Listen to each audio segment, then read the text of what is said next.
Hola, me presento, mi nombre es Peña Ramírez Brandon Tadeo.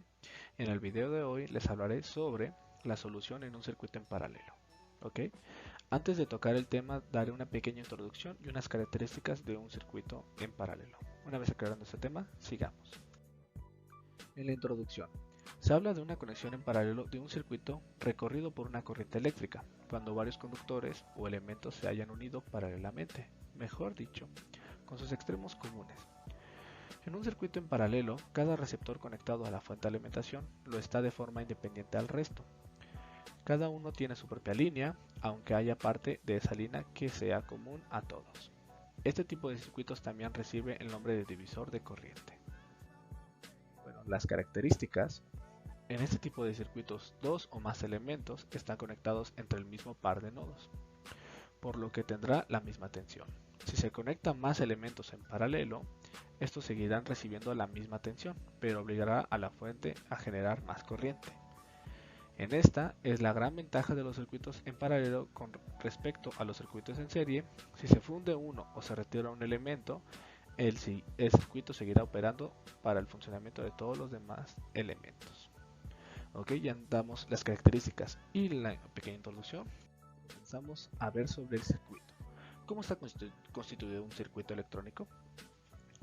Bueno, en paralelo tenemos lo que es V, que es fuente de voltaje, también lo denominamos en volts. Tenemos lo que es resistencia, también denominado en ohms, y la intensidad de corriente, denominado en amperes. También ya dado esto, como podemos ver aquí en el ejemplo, tenemos una fuente de voltaje de 5 volts, tenemos tres resistencias de 10, 5 y 15 amperes. Y tenemos una intensidad de corriente que está dividido en 3. ¿Por qué está dividido en 3?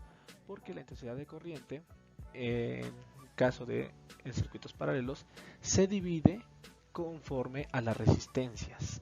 En este caso que tenemos 3. Ya una vez explicado esto, sigamos al siguiente tema.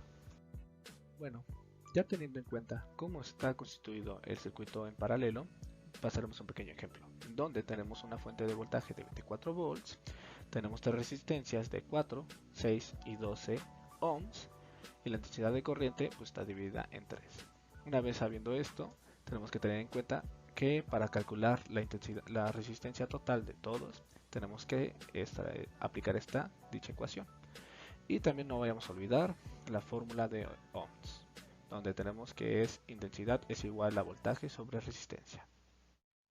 Bueno, una vez ya analizando las ecuaciones, lo que nos queda es sustituir, en donde tendremos que la resistencia total es igual a 1 sobre 4 ohms más 1 sobre 6 ohms más 1 sobre 12 ohms, en donde nos quedaría que es igual a 6 doceavos, donde simplificando nos quedaría que es igual a un medio. Pero, dado en cuenta que tenemos 1 sobre resistencia total es igual a un medio, hacemos los despejes y nos quedaría como resistencia total es igual a 2 ohms. Entonces, la resistencia total es igual a 2 ohms, donde quedaría ¿qué tal? Más o menos así. En donde tendríamos nuestra fuente de 24 volts, donde tendríamos solo una resistencia de 2 ohms y tenemos solamente una intensidad de corriente, que esta la denominaremos como intensidad de corriente total.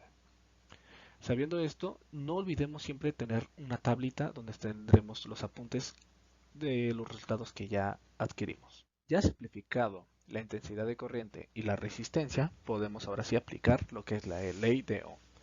¿Cómo nos quedaría? Que la intensidad de corriente es igual a la fuente de voltaje, que es 24, sobre la resistencia, que ahora en este caso son 2 ohms, que esto nos da el resultado de 12 amperes. ¿Cómo denominaríamos esto? Tal que así, con una unidad de voltaje de 24, con una intensidad de corriente en todo el circuito de 12, con una resistencia de 2 ohms. Una vez sacando estos valores podemos pasarlo a la tabla. Ahora recordaremos que anteriormente teníamos tres intensidades de corriente que ahora calcularemos y cómo con la ley de Ohm. Por ejemplo, aquí tenemos que la intensidad de corriente es igual a la fuente de voltaje, que es 24, sobre la resistencia 1, que es 4 ohms. Esto nos da el resultado de 6 amperes. Esto les aclaro otra vez que es de la intensidad de corriente 1. En la intensidad de corriente 2 hacemos lo mismo. que es la fuente de voltaje de 24, sobre la resistencia 2. Aquí que nos da el resultado de 4 amperes. Igual con la intensidad de corriente 3, que aplicamos con su fuente de voltaje de 24, sobre la resistencia 3, que en este caso es 12 ohmios. Damos el resultado que es de 12 amperes.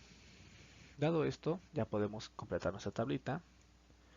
Pero ahora, ¿cómo comprobamos si están bien? Si están bien las intensidades. Pues tenemos una pequeña ecuación que la intensidad de corriente total es igual a la intensidad de corriente 1 más la intensidad de corriente 2 más la intensidad de corriente 3. En donde, sustituyendo, nos quedaría como la intensidad de corriente total es igual a 6 amperes más 4 amperes más 2 amperes, en que nos daría de resultado a 12 amperes. Ya completado nuestra tabla, también podemos completar nuestro circuito en paralelo, en donde tenemos que nuestra fuente de voltaje es de 24 volts, nuestra intensidad de corriente 1 es igual a 6 amperes, donde la resistencia 1 es de 4 amperes. Al igual que nuestra intensidad de corriente 2 es igual a 4 amperes, donde la resistencia 2 es igual a 6 ohmios. En donde también nuestra intensidad de corriente 3 es igual a 2 amperes, con la resistencia 3 de 12 ohmios, con una intensidad de corriente total de 12 amperes y una resistencia total de 2 ohmios. Esto ha sido todo del video. Ya hemos visto cómo es la solución en un circuito en paralelo. Ahora debes tú aplicarlo. Gracias por tu atención. Hasta la próxima.